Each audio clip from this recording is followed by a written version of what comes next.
Hey guys, good evening. Thanks for joining this session. So, we are in session 7 from level 1. So, as we have, this is my GitHub repo and the Python fundamentals in practice. This is the repo where we planned to have all the all the levels. Currently, it's planned to 9 levels, but we'll see how things goes. And uh, each of those levels again divided into 10 sessions, a small of 30 minutes each. Okay, that's we already discussed a couple of times. I just wanted to give you that piece.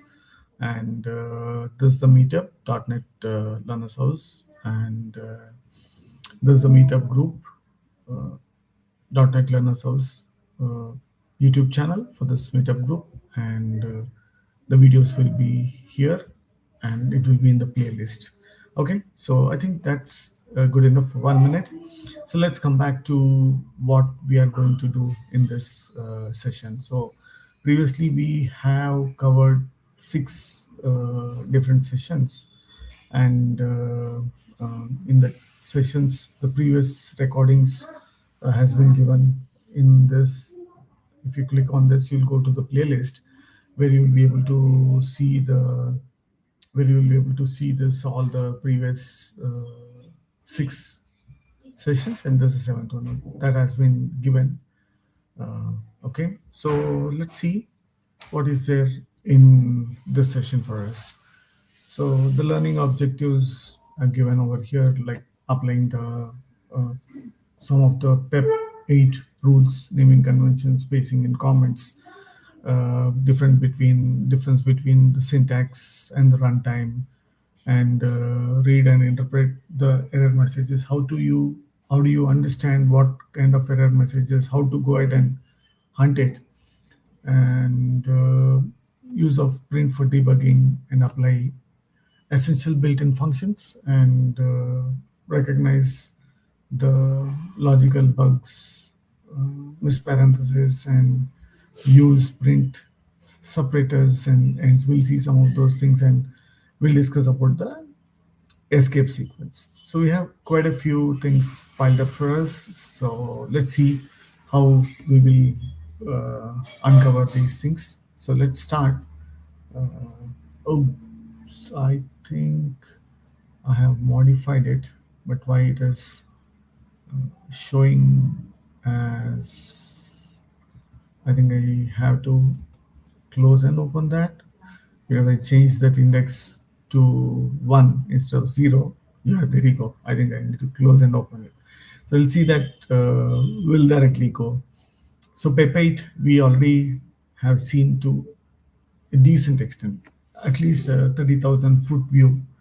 Like, what is this PEP 8? In the session 5, we just gave it a high level view on that. So we use snake case, and keep space around the operators and after commas. So the code will be readable, and so we write comments just to explain why. So as in books, it is written that if you have to explain your code, that means it's a bad code. That means coding is similar to telling a joke. So if you have to explain your joke for people to laugh, that means it's a bad joke. Okay. So keep comment lines about 72 characters. So if not, what happen is some of the tools we use, they will fail in the while you're doing a CI pipeline, it will fail there. So let's see the indentation focus for debugging. So as we discussed in the previous session, always use 4 spaces, and when the function parameters is long, so you can wrap it to the next line. Better to have it in this manner instead of one starting at here, other two are here, or one two over here, another one little bit this side or this side, it might create a problem. So just to be on an safer side, we use this one. Okay. So next we will understand uh, why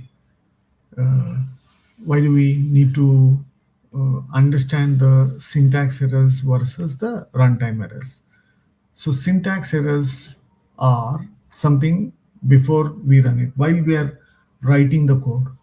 So maybe we missed some of those colons, or could be the indentation mismatch or any of those kind of things. So let's try some of these things. So if I put it here, you see this is a syntax error. Okay. Or I can remove this. So right there, it is flagging the red. I mean, I do have the copilot, but still right there, it's flagging that it should have the colon. So these kind of things are syntax error. Imagine the line 60 where I'm dividing 10 divided by 0. This is a runtime error. So we need to understand the difference. What is the syntax error, what is the runtime error. So runtime error will appear when the syntax of the entire application or the entire file is good. So let's assume that I do have the syntax error. So now I come here and trying to execute this. So it will not execute it. So until and unless the syntax of the entire file is correct, it will not execute that. Now, if you see that it is executing it, but the runtime errors is sometimes there might be something which is all the syntax is good, but assume that we are unable to read the content from a database or unable to read a file or the file doesn't exist. Those kind of things are runtime errors. So if you come and see that here, we can see that during execution, it's not while you are programming or while you're before execution is syntax, and while execution is it's a runtime. Okay, so that's the important thing. So how do you read and track back? So there is something which you can read it. So they tell that read it from the bottom. So it clearly says that expected syntax is colon is missing, and it is specifying that it could be at this location. It's giving a caret symbol and giving us a visual int, and it says that line 67. So we can come back to this program and look at line 67. Exactly, it is pointing here. So I'll remove that again, and we'll go and execute it. So you see that it says that I'll just highlight it so you'll see. It says that it's a syntax error, expected this colon, and it says that after this keyword try and line 67. Sometimes it can't point exactly at line, but nearby we need to look at it. So how do you hunt this? Is start reading it from the bottom. When some error happens, so how do you do is start at the bottom. Actually, sometimes there'll be 50 lines, 100 lines, or assume that a decent 10 lines are there. So how do you do that? Start from the bottom and find the file name. We are executing single file. Imagine if you're executing a solution, it might have more than one file. So identify the file name. So it specifies which file also, the file name also, where it error has occurred. And then inspect the line and nearby lines. So here it exactly pointed that it's at line 67. It could be sometimes nearby lines, maybe one or two lines here, one or two lines there. Maybe we have called a function and that function is unable to connect to SQL or PostgreSQL, and the error bubbled up and we might get hit over here. So you just need to be little careful on that piece. And let's see what else is there. Trace backward to input state. I mean, that comes, this is just like an introduction to debugging. We'll we'll go more deep into the debugging in future sessions, because as I don't want to waste time, but I just wanted to spend a real quick minute here. So if you see that we do have 9 levels, so level 1 till level 9, and each level will have 10 sessions. So if you see that level 1, it has got 4 sessions, 1 mini project, followed by 4 sessions, 1 mini project. Like that, each of these 9 levels will have phase A, 4 sessions followed by mini project, 4 sessions followed by mini project. So this is a lot of content which we are going to discuss. It's not that uh, we discuss one thing and we are done and dusted. So there's a ton of content which is yet to come. I just will stick to the game plan right now. So that's about few concepts which we touched about. Sometimes what happens is we will touch this concept and again we will revisit that in the future sessions. So if you see common mistakes, I mean, not only for the beginners, even experienced programmers will also do these things. So sometimes missing colons, that's very common. Once even the experienced programmers will do that. So misaligned indentation blocks, like sometimes we'll try to write it fast, indentation might be missing, and using assignment operator instead of equality operator. Double equal to is an equality operator, single equal to is an assignment operator. So sometimes like a typo kind of thing, instead of using double equal to, we might use single equal to.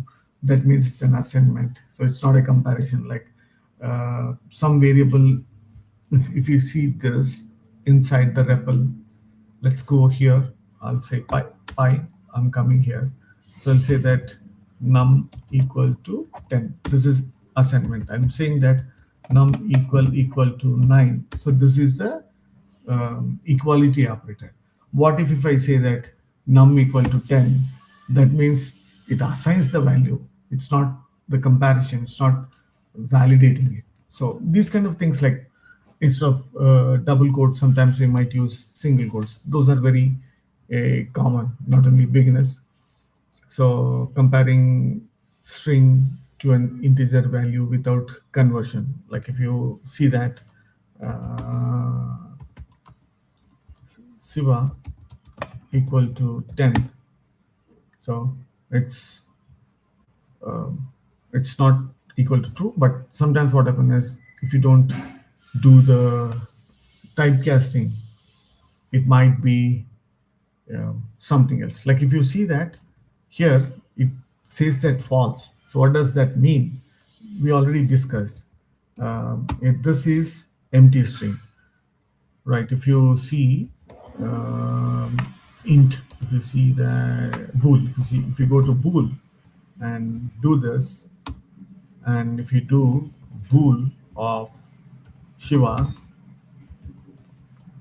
so that means it is true. That means null string and non-null. That's the difference. And at one place we saw that having a string, bool of string into something will be like this into 10. So it's 10. Sometimes that's considered as 1 and 0. So that's the reason this would have given false, like 1 equal to 10, right? So compound condition, sometimes we might not having a decent parenthesis, or if you don't understand the order of precedence, in that case we might evaluate the wrong value. Okay, so the better thing is to have it, and always use the debug just to understand that it's our statement and it's not anything about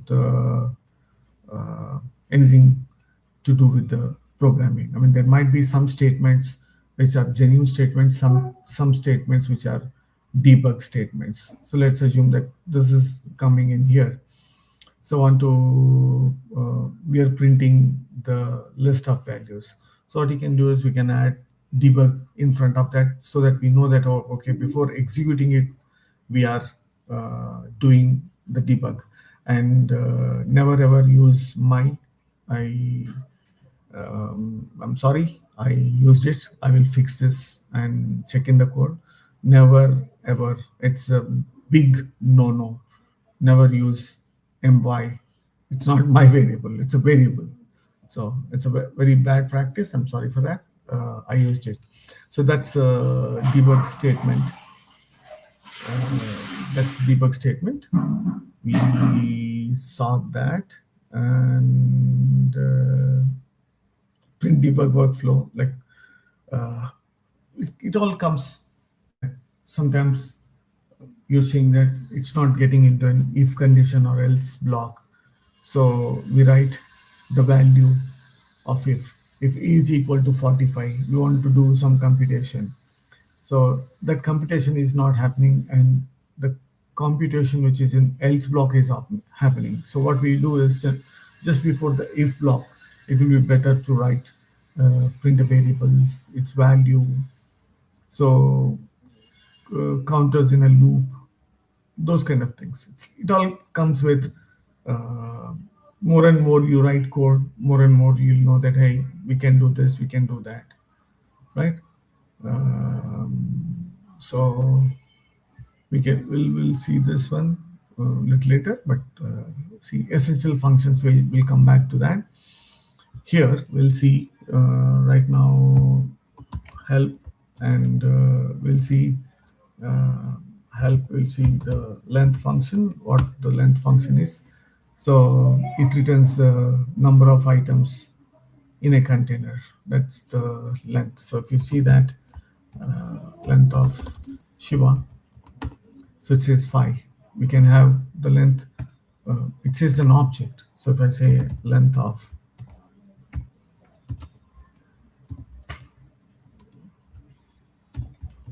so it takes an object. It's not only the string. It takes an object. So it's a container. Whatever it's holding, it gives that.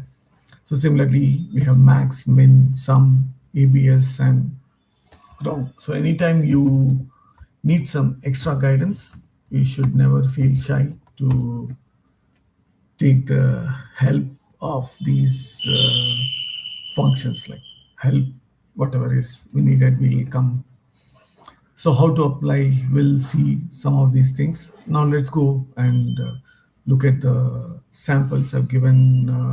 These are the samples which will be doing it, and I think that's pretty cool.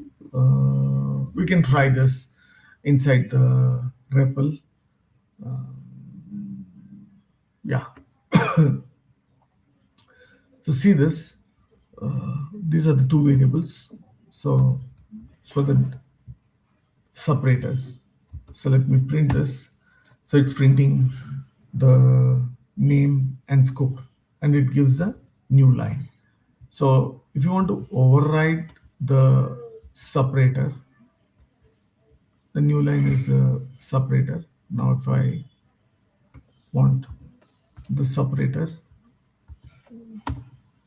so you'll see that the separator at the end, and here the separator is coming in there, and you can see the score 95. I mean, this will be good if we try in the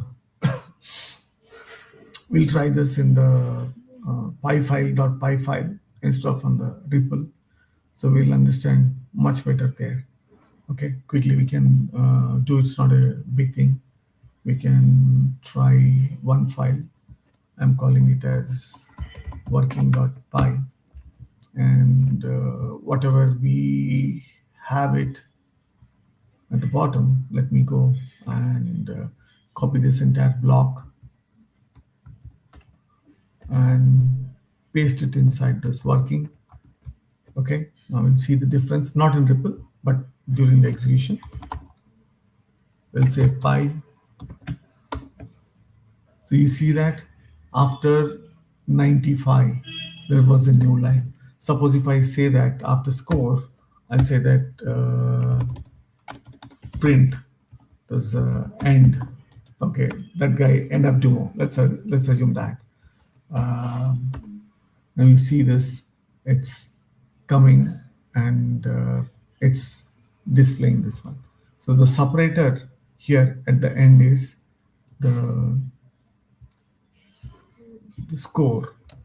And one thing you can observe is after this, technically the score should come in the next line, but it is coming in the same line. Let me block this and let me block this, and you will see that. So score, it is coming till here. Let's assume that if I remove this just for the time being, and if I see that, so that's the score. Now what I'm telling is, I'm saying that instead of the new line is by default the new line. Okay, I'm sorry, I should have shown you this. So I did this and I unblocked it. Now if I show this, it says that score, the default separator is new line. So the next one, when you do a next print, it comes to the next line. But when I go here and I say that, hey, don't use the new line as the end separator, end character, use space. So at that time, what happens is, it will, instead of the new line, it just use as a space. We can do space, or I'll say that asterisk, just for the namesake, we use it asterisk. Now see this, instead of the space after score colon, it used an asterisk and the value. So there are a couple of things which we understood in this experiment. See this, one thing we understood is the separator.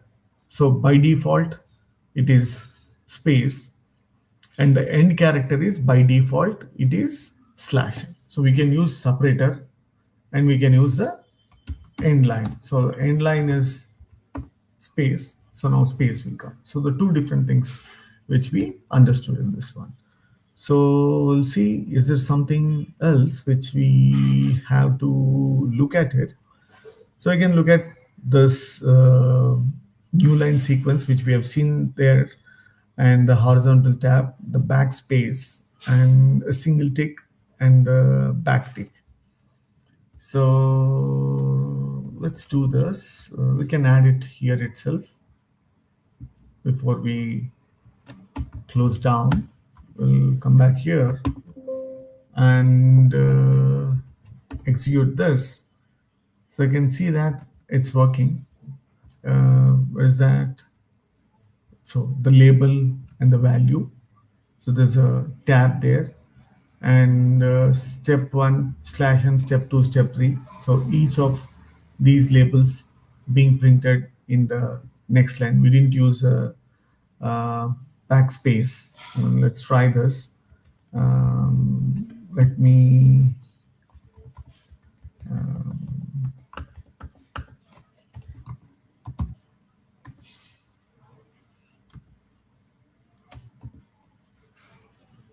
okay, so let's see this. That's for the backspace. So it comes a one level this side. Okay, let's try this. Okay, that's the backspace value. 1 second. Did we miss anything? Terminal cursor effect, rarely needed, but it's moving towards that until we have some I'm sorry, cursor blinking thing. I think it's a good, decent one we experimented. And let's see some of these values, what are the things which we're doing. Name error, we didn't define this variable and we're trying to access it. So it's an name error. And the type error is we're trying to add the string and a numeric. So that's the type error. And the value error, we're trying to do a conversion of string into an int. So this is an interesting demo we can try after this. And there's a list. And again, I'm telling, apologies for my bad. I should have fixed it before the demo, but never ever use my for any variable, right? And there's a division. So let's go and execute this to see by 0, 1, and it has come over here, all those types of errors. And one interesting thing which I would love to see, because just now we did that experiment in the REPL. Let's do that experiment again. So when I come here, I'll say int hello. So it is it's showing this type error. I think I'm correct. It's a value error. I'm sorry, it's a value error. Now we can do the same thing a little bit different. Now I'm saying that bool of this one. So the previous demo, somewhere we did it at the top, where we said that Shiva equal to 10. Then it said false instead of throwing an error. Why? Because when I say bool of Shiva into 10, that means bool of Shiva, any non-null string, that means it's considered as 1. And undefined null or empty string will be 0. So similarly, according to that, any string value, if I convert into bool, that is 1. Now convert into it, that's the 1. So that's an interesting thing. I just thought of to try. And the debug practice, as we discussed, the good thing is, suppose there is a bug.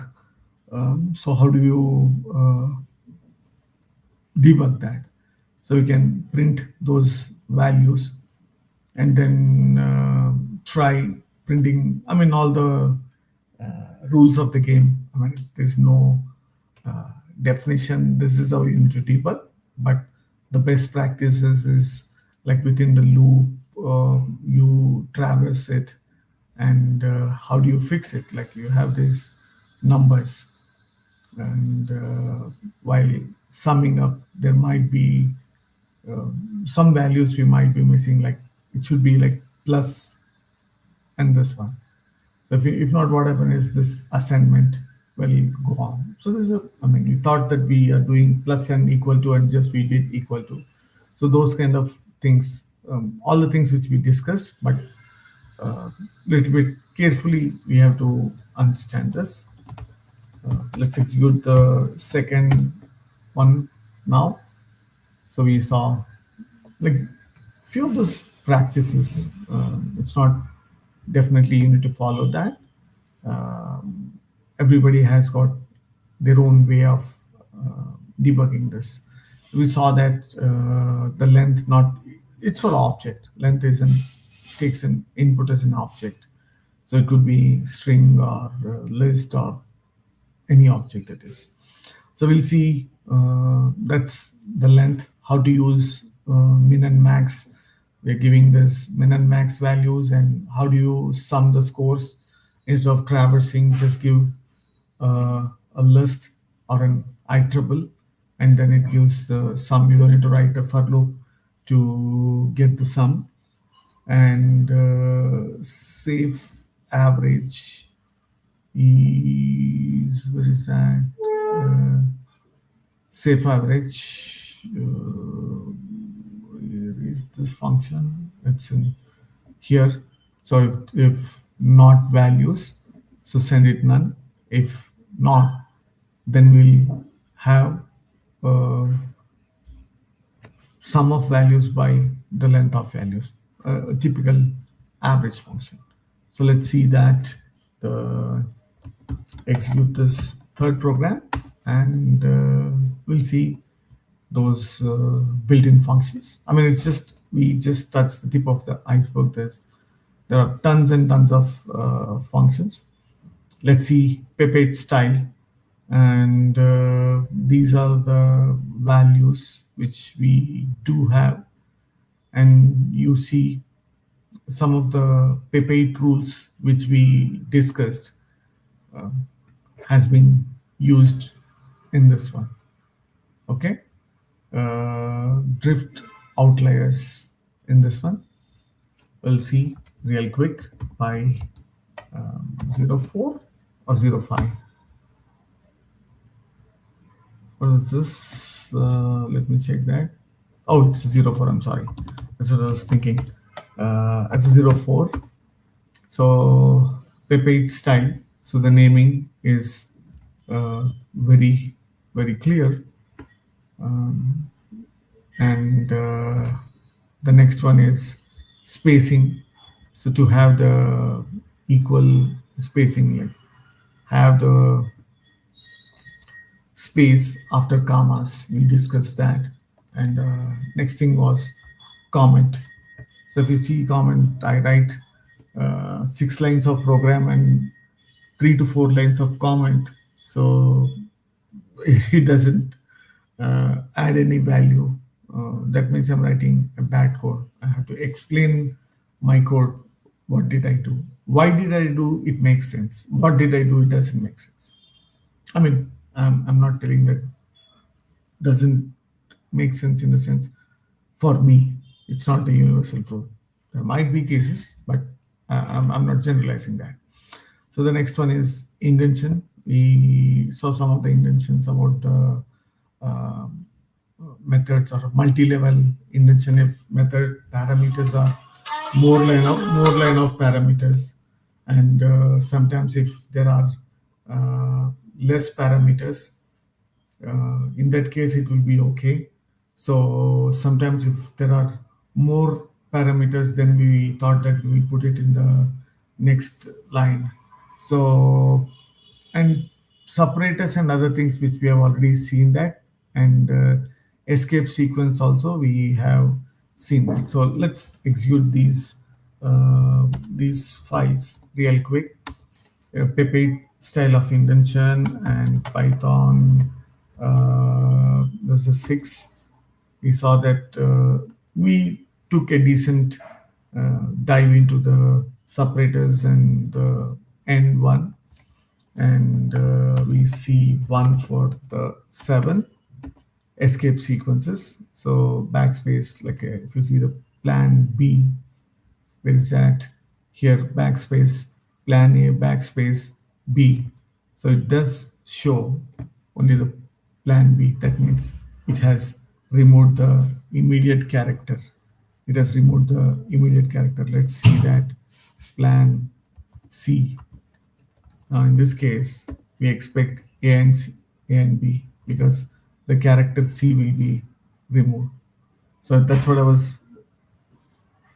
was trying to show it on the ripple, but for some reason ripple did not come into effect. Okay, so I think that's the one. You do have all the code and documentation. Please go through and also watch the previous episodes.